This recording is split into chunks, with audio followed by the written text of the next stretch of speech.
Fisiopatologia da diarreia.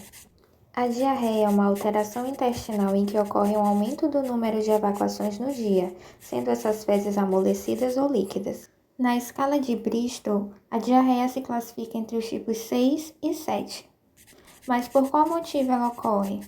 A diarreia é geralmente causada por vírus, bactérias ou parasitas que podem contaminar a água ou algum tipo de alimento. Sendo assim, nós temos dois tipos de diarreia. A diarreia aguda, que ocorre quando há o aumento do número de evacuações, sendo 3 ou mais do habitual do paciente.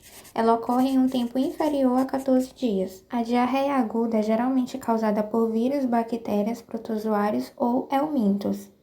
Cerca de 80% da diarreia aguda acontece por infecções virais, sendo 50% dos surtos causados por norovírus. Com relação às suas complicações, a diarreia pode causar desidratação e perda de eletrólitos do sangue, como por exemplo sódio, potássio, magnésio, cloro e bicarbonato. Caso sejam perdidas grandes quantidades de líquido e eletrólitos, a pressão arterial pode baixar ao ponto de provocar desmaio, anomalias do ritmo cardíaco e outros distúrbios graves. Esse risco é mais provável em crianças muito novas, idosos, pessoas debilitadas e pessoas com diarreia muito grave. O outro tipo de diarreia é a diarreia crônica. Ela persiste por mais de 14 dias. A diarreia crônica pode ter como causa fatores como doenças inflamatórias intestinais, além daquelas que baixam a imunidade, como HIV, alguns tipos de câncer ou o próprio câncer de intestino.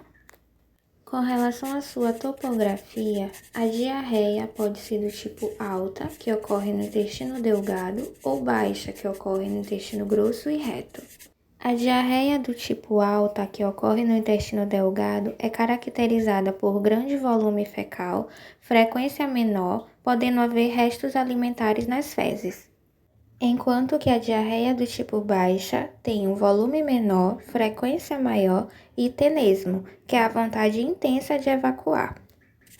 Quanto à fisiopatologia da diarreia, a maioria dos casos são decorrentes da alteração do transporte de líquidos e eletrólitos e pouco dependente da motilidade da musculatura lisa.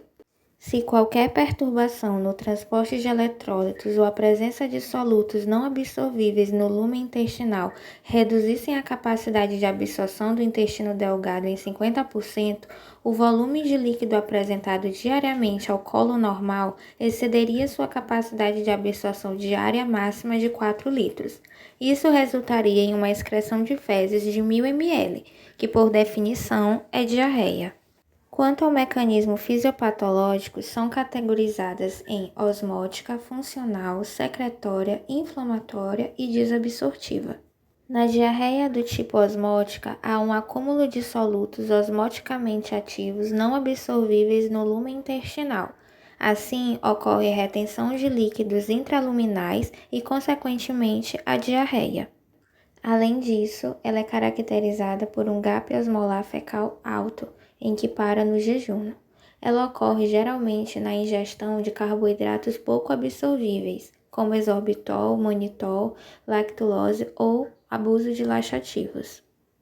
Na diarreia funcional ocorre a hipermotilidade intestinal.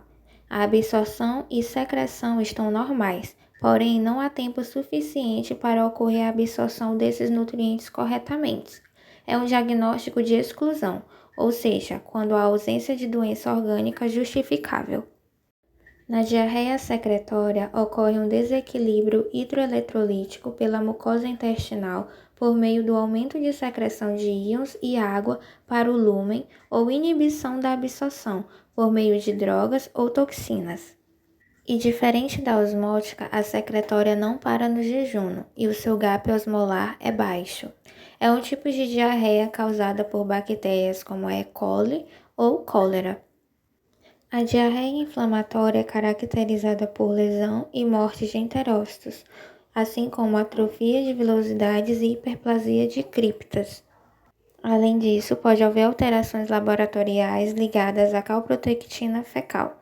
Ela é geralmente causada na doença de Crohn ou retocolite ulcerativa. Por último, temos a diarreia desabsortiva. comum na síndrome de má absorção e caracterizada pela presença de gordura nas fezes, também chamado de esteatorreia.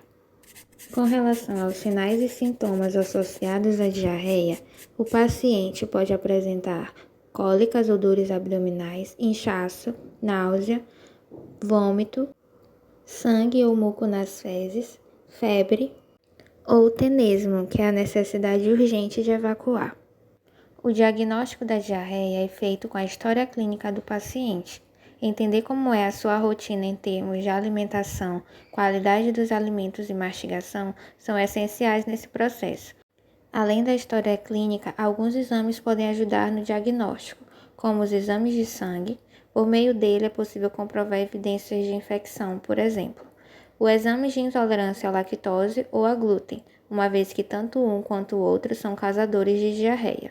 A colonoscopia é um exame que, por meio de um colonoscópio, um aparelho que possui um tubo fino e flexível com uma luz e uma câmera na ponta, analisa desde o início do cólon até o final do intestino delgado.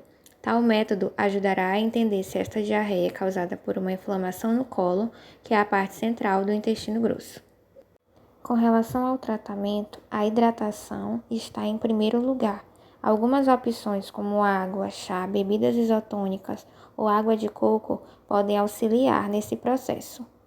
Vale ressaltar que o tratamento irá depender do tipo de diarreia que o indivíduo tem, ou seja, se é crônica, a conduta será uma, se for aguda, vai ser outra, e assim por diante.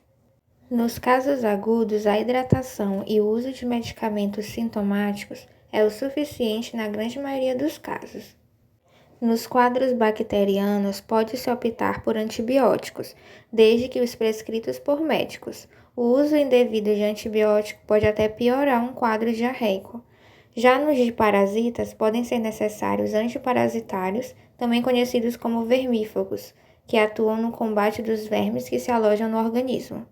Nos casos de diarreia crônica, muitas vezes é necessário utilizar alguns tipos de medicações com o intuito de diminuir a inflamação causada no intestino.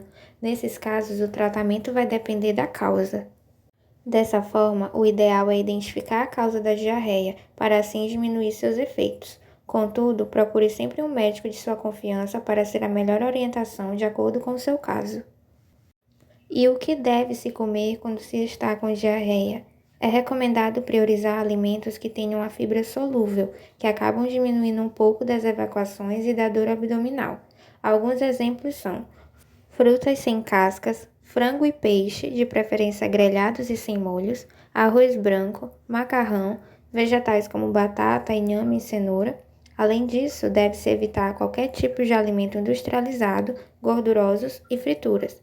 Leite e seus derivados também não são recomendados, pois podem provocar mais distensão abdominal. Temperos artificiais e carnes gordurosas também devem ser evitados. E é isso, pessoal. Espero que tenham gostado. Muito obrigada.